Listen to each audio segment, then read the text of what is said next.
1967ஆம் ஆண்டு திருச்சியில் நடைபெற்ற பெரியாரின் 89வது பிறந்தநாள் விழாவில் அண்ணா ஆற்றிய உரையின் ஒரு பகுதி. ஒருமுறை நானும் அவரும் சிவகங்கை மாநாட்டுக்கு போன நேரத்தில் அந்த ஊர் முழுவதும் பழைய செருப்புக்களை தோரணமாக கட்டி தொங்க விட்டிருந்தார்கள். இன்று நடந்த ஊர்வலத்தில் மாலை போட்டார்கள். கம்பீரமாக செல்கிறோம். ஆங்காங்கே கொடிகளும் அசைந்து வாழ்க வாழ்கவென்று வாழ்த்துகின்றன. ஆனால் அப்போது சிவகங்கையிலே தொங்கியது தோரணங்கள் அல்ல, அருந்து போன பழைய செருப்புக்கள். அப்படி அருந்து போன செருப்புக்களை எடுத்து தோரணமாக கட்டியவர்களின் பிள்ளைகளிலே சிலர் இந்த மண்டபத்திற்கு வந்திருக்கலாம் என்று கருதுகிறேன். அப்படிப்பட்ட மாறுதல் தமிழகத்தில் ஏற்பட்டிருக்கிறது.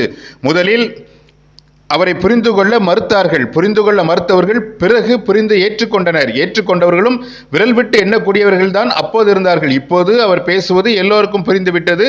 பெரும்பாலானோருக்கு அது பிடித்து விட்டது. அதில் மிக பெரும்பாலானோர் அவற்றை தங்களுடைய வாழ்க்கைக்கு வழிகாட்டியாக கொண்டிருக்கிறார்கள். இதுபோன்ற தலைவர்களுடைய உரைகளின் பகுதிகளை தவறுவதற்கு தமிழ் பூமர் சேனலை சப்ஸ்கிரைப் பண்ணுங்க.